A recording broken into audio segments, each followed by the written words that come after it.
So today we are going to discuss a very important topic which is relevant to all of you because we have till now studied IAS 1 which explain us the various kind of statements which we are going to prepare as a mandatory part uh, to prepare the financial statement, and the first statement was statement of financial position. So statement of financial position that which is prepared in the vertical format has various kind of items. That means liabilities as well as assets. So on the asset side, we have property, plant and equipment. Earlier format, we were using fixed assets and categorizing fixed assets into various parts, building, machinery, land, all these things. But now under the IES 1 format, we'll be having only one nomenclature for all kind of these fixed assets, which is known as property, plant and equipment. So that's why it is very important to discuss that property, plant and equipment, because we have a separate standard for that. IAS 16 deals with the presentation of property, plant and equipment in the financial statements. As I have already told you that for all assets and liabilities, majority of the assets and liabilities where the international standards are necessary, they have been given a due importance by introducing a particular special standard on that. And that's why the IAS 16 was promulgated. So the basic objective of IAS 16 or any other IAS is having four things. Number one, it provides you the concept of that particular asset, its recognition criteria, its measurement criteria, and its disclosure practice. So all these four things will be following while discussing all these things. So therefore, it is advisable to you that whenever you study, basically you study the structure of the IAS 16, which is given in your books also, or which is available on the net also. So after studying the total structure, because the total structure will be focused on four things. Number one, it will be telling you the objective of the standard. Then it will tell you how to recognize that particular asset, what is the accounting treatment which should be given, and how this asset or liabilities are measured, what is the measurement criteria, and finally various kinds of disclosure practices which are needed. So in every standard will be following this kind of concept and this kind of hierarchy. First objectives, then recognition criteria, then measurement criteria, and finally will be arriving at the disclosure practices which are required. So now I'll be straightway moving to the concept of property, plant and equipment as enshrined in IAS 16, so that we can have better understanding of it as per the IAS 16 and the standard or international practices. So as far as the objective or genesis, first of all we'll be talking about the genesis of this standards. On what issues this standard is particularly emphasized. The genesis is whatever the plant, property and equipment is shown in the financial statement, that should be recognized, and its cost of this property, plant and equipment should be amortized over a period of time. That means it will first identify whether this particular asset should be recognized as a property, plant and equipment, number one. Number two, it will be explaining, if it is recognized, what is the measurement criteria and how the depreciation will be charged over the asset over the period of time, or its value may change over a period of time, how these are going to allocate, this cost is going to allocate. Second genesis is to prepare a standard format to inform the users of the financial statements, how entities use their properties, plant and equipment, and how they are treated in the financial statements. So in disclosure practice will be taken care of. So it has prescribed a particular format, how this value should be calculated, how they should be recognized, and what are the various kind of disclosure practices. So this is the genesis of IAS 16 which will be followed. Number two, this structure of IAS 16, the discussion we'll be taking will be focusing on, first we will be defining the property, plant and equipment. Number two, what is the objective and scope of this standard. Thirdly, we'll be discussing the recognition criteria, measurement at recognition, measurement after recognition.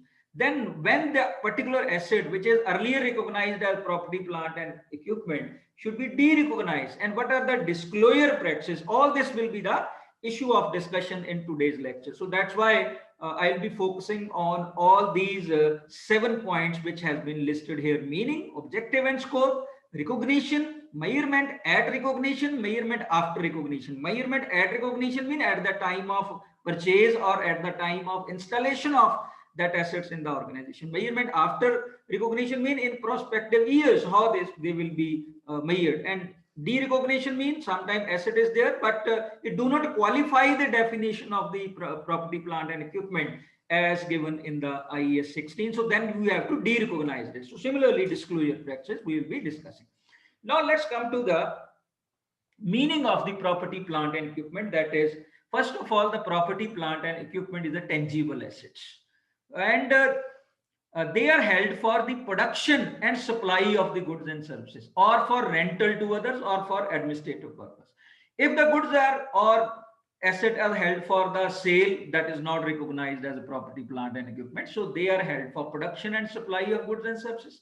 Number two, they may be having some interest that they are bought for renting to the others. For example, a company is there, sometimes they use the asset for production and supply of goods and services, and sometimes they let out to the other parties in the industry. So that is also called property, plant and equipment. Similarly, we may use that asset for administrative purpose. Some machinery, some furniture, some items are used in the offices or for administrative purpose. They are also called, they will be termed as property, plant and equipment. So the three terms are there: property, plant and equipment. Property may be here land, it may be their building.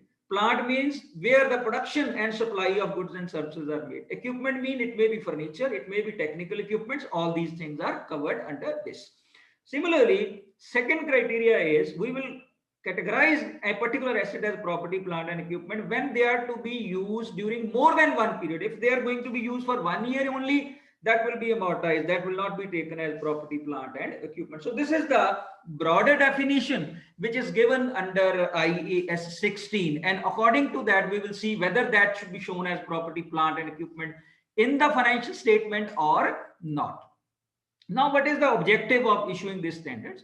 To issue this standard for recognition and de-recognition of property, plant, it will provide you a criteria when the asset is to be recognized or when the asset is to be de-recognized. It will provide you the measurement at recognition and measurement after recognition, and it will provide you the broader framework for disclosure of various items which are related with the property, plant, property and equipment. Similarly, it will provide you the accounting treatment for property, plant and equipment, so that the users of the financial statements can understood information about entities investment in its PPE and changes in such investment. So over the period, what changes has taken place, how the changes has taken place, all will be shown in the disclosure practice. So this is the objective of IES 16. Now, what is the scope of this standard? Whether it is applicable on all kind of property, plant and equipments, or there are certain property, plant and equipments for which some other standards are available. So this standard basically applies in the accounting for elements of tangible fixed assets, except when another international accounting standard require or permitted different accounting treatment. Usually it will be applicable on all tangible fixed assets, but sometimes there are certain specific assets which will be talked very shortly on specific certain assets which are also termed as property, plant, equipment, but for them, because of their special nature, they are having similar separate standards. So we will be following their guidelines of that standard. So for example, assets held for sale in accordance with IFRS 5. So if any asset is held for sale, that will be dealt in under IFRS 5. Similarly, agricultural biological assets, which will be treated as IES 41 requirements. Similarly, some new non-renewable natural resource rights are reserved. They will not be covered under IES 16. So wasting assets like mineral expenditure on exploration for and extraction of mineral, oil, natural gas, and similar non-regenerative assets we will be following IFRS 6. So the basic crux of this scope is that we will be following this standard for accounting elements of tangible fixed assets unless some other IAS for special nature of a particular asset is designed. So that will be applicable here IAS 16. There are certain definitions which needs to be understood before discussing the provisions, because we'll be using these definitions time and again. First definition is the cost, because we have to recognize the properties, plant and equipment. So cost is the amount of cash or cash equivalent paid to acquire an asset at the time of its acquisition, or if you have self-constructed it, at the time of its construction. So we'll be using the term cost. So whenever we use the term cost, cost is the amount of cash or cash equivalent which is paid to acquire the assets, or connected costs which are paid to acquire the assets. Second term, we'll be using the fair value. It represents the market price of asset. There are a number of criteria. In detail, we will be having a one presentation or discussion on fair value also. Similarly, we have the carrying amount. Carrying amount is the amount at which the asset is recognized after deducting any depreciation or losses in it. So formula for carrying amount will be acquisition cost minus accumulated depreciation. So like we carry on the assets after deducting depreciation to another year, opening balance or closing balance. So recognize when a particular asset will be recognized as property, plant and equipment, there are certain criteria which needs to be followed. If it is probable that future economic benefits associated with the item will flow to the entity and cost can be measured reliably. Here, two criteria has been set up. Any property, plant and equipment for which no other standard is available, but they have a economic benefit associated with it which will flow to the organization. If no economic benefit is going to flow to the organization, but still property, plant and equipment is shown in the balance sheet, that will be excluded from that. So we will not be recognizing that asset, we will re-recognize them. Second thing, if the cost of the asset can be measured reliably, if the cost of the asset cannot be measured reliably, we will not recognize that asset as property, plant and equipment. So it applies to cost at acquisition or cost after acquisition also. Maybe in 1 year we have purchased the asset, we recognize the asset as property, plant and equipment with the expectation, because at that time we can expect the future economic benefits will flow. But in another year, second year or third year or fourth year, we find that the property, plant and equipment, which is termed as property, plant and equipment, now the technology has changed. And this asset is not going to give you any fruits in the form of economic benefits associated with it. For example, you have purchased a computer which is now outdated. If you sell it, that will be sold as a wreckage. You cannot drive any economic benefits in future from that also. And its cost cannot be reliably measured. If that exists in your statement of financial position, then you have to de-recognize them. So this concept applies at the time of acquisition and after the acquisition also, when you have to recognize a particular asset. So recognition, an item of property, plant and equipment classified for recognition as an asset shall be made at cost. So whenever you have to recognize a particular asset, when you purchase it or either has constructed it, you have to recognize at cost. What are the elements of the cost? Number one, if you have purchased it, its purchase price and whatever expenses or duties you have paid, plus directly attributable cost. That means initial estimate of cost of, for example, to install a particular asset, you have to dismantle the present structure, the cost of dismantling and removing item and restoring the site. Site preparation expenses will also be included in the elements of cost. Apart from that, material, labor and other inputs for self-constructed assets. If you have constructed the assets, so naturally material which you have used, labor which you have used, other inputs which you have used will also be part of this element of cost. So initially the item of plant, property, and equipments which qualifies for recognition. Which qualify for recognition means its probable future economic benefits are associated with it and they will flow to the organization. Its cost can be reliable, measure reliably, only that will be recognized. So it will be recognized at cost. Cost means purchase price and duties if you have purchased. If you have constructed, initial estimate of cost of dismantling, removing, and preparation of the site, expenses plus material plus labor plus other inputs will also be included in. Now, first thing is, when you initially purchase the asset or when you initially construct the asset, that is, at that time we have to recognize the asset. Two criteria is there: economic benefit must accrue in the future, cost can be made reliably. So there will be only two criteria, recognition criteria will be there. So that means now whether future economic benefits are going to be there or not, you have to explain what is the cost of the item that can be measured reliably. Now you need to know what elements of cost are included and how to measure the cost at the time of recognition. So cost elements in detail, I will be just explaining you. Purchase price plus include import duties, non-refundable purchase taxes after deducting trade discounts and trade rebates.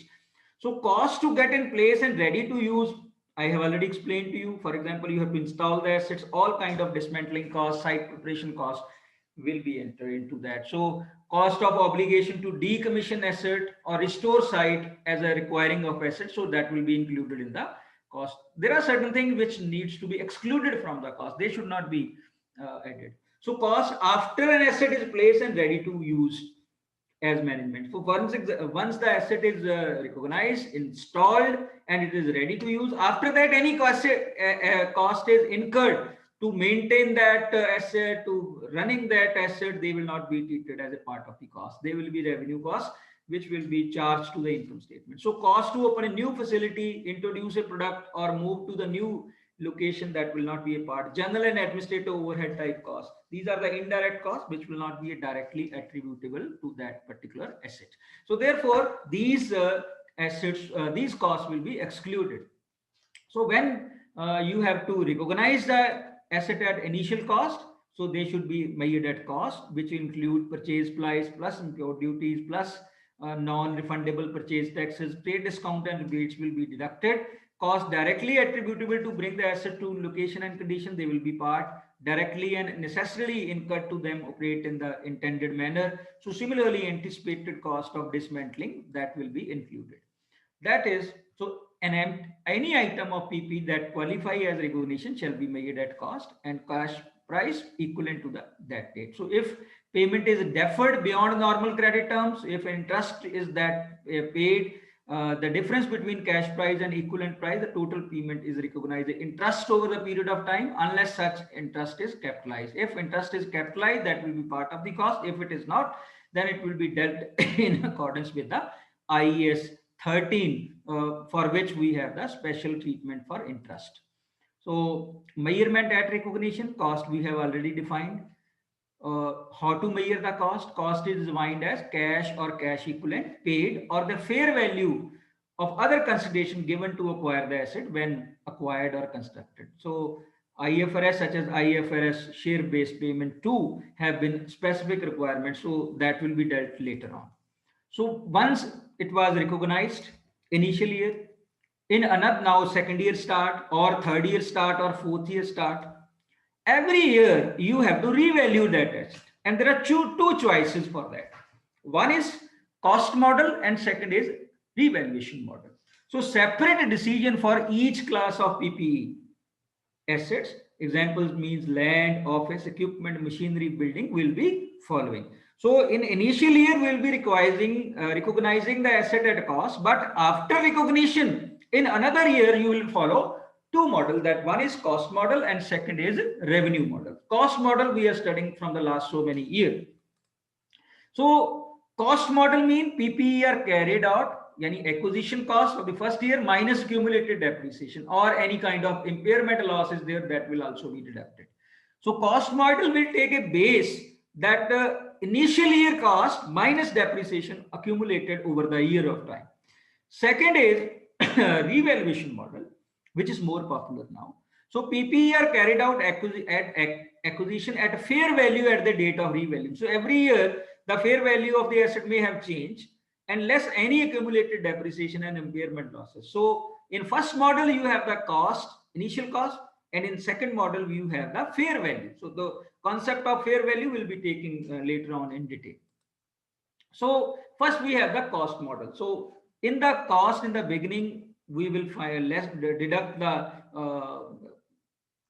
we will deduct the depreciation over the year which has taken place. So each major may have a different, every concern may have a different depreciation policy, depreciable amount, carrying amount, less the residual value. So residual value is defined, estimate of net maturity entity who will receive now from the asset of disposal. So in cost model, if an asset was sold and in the same expected condition as expected in its useful life. So depreciation we will deduct from the initial cost to arrive at the final value of the cost. So measurement after recognition, depreciation during PPE is in non-place or not in use continues if not used or retired from active use. So depreciation period ends when PPE is de-recognized. So if the asset is de-recognized, we will not be charging any depreciation. So unless and until that position is there, we will depreciate the effort over useful period of entity. So this is what we are going on doing in the previous models.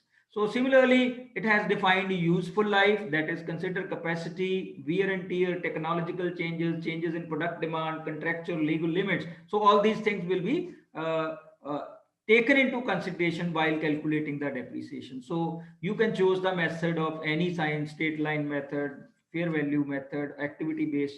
So if change in pattern of depreciation is there, that has to be disclosed in the notes to the accounts. Now second model is revaluation model. So this apply only to the assets whose revaluation can be made and fair value can be reliably measured. If you cannot measure the fair value of an asset, no market value is available reliably, then you will be using the cost model only. So you will be using the revaluation model or fair value when it is found. So revaluation often enough that carrying amount is close to the fair value. So here we will depreciate the revalued amount using the same principle as we have used in the cost model. So what is the difference between the cost model and the revaluation model? At that point of time, we use the cost.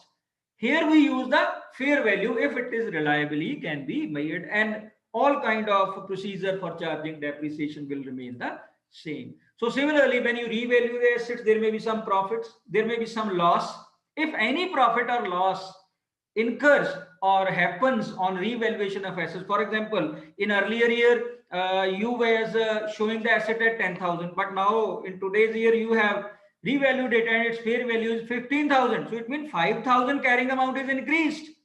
So that will be transferred to revaluation reserve account or revaluation surplus account. For example, building amount is increased by 1 lakh. We will pass the entry building account to revaluation reserve account or revaluation surplus account. Similarly, if there is a decrease in the asset value because of the fair value concept, so we will debit revaluation reserve account or revaluation surplus account debit to that particular asset. So in this way, we will charge the profit or loss on revaluation of assets. So whatever the revaluation reserve account is there, so that balance will be shown. But usually the people don't use revaluation model till now in India, because we are still in the process of preparing the cost at using the cost model, because still we have not implemented all the IFRSs in India.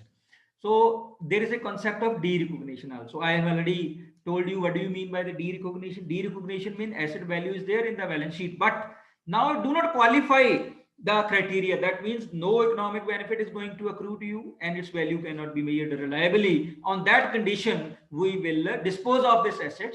When the asset is disposed of, no economic benefit is to be received from the user, and we will remove carrying out amount of that particular asset from the financial statement. So if any gain or loss is there, that will be adjusted from the revaluation reserve account or surplus account, or if that is not available, other reserves accounts are there. On the basis of that, we will do it. So there are certain disclosure conditions, disclosure practices which are required. Number one, what method of depreciation is used, that you have to explain in the notes to the account, what depreciation rate or useful life you use, beginning and ending balances of reconciliation of the two gross amount and accumulated depreciation, and impairment losses if it happens, that you need to disclose in the notes to the account. Similarly, date of if revaluation model is used, what is the date of revaluation, how independent valuation is done, what methods and techniques are used into that, what are the assumptions made in the determining fair value, if amount a cost model has been used, details of changes in the revaluation surplus, all these things needs to be disclosed in the this particular requirements of the IES 16. So this is all about IES 16, which relates to the property, plant and equipment. And in every standard, in future also, whatever standard we will discuss in the class, we will be discussing four things. Number one, what are the objective or genesis of the standard? What is the recognition criteria, what is the measurement criteria of that particular asset or liability, and finally we will be having a disclosure practice. So these are the certain technical issues. So it is advisable to you that you should daily study all this from the books, or listen the lecture again and again, so that if any ambiguities that can be cleared in the next class, this is for your benefit. Rest is your choice. So this is all about the regarding the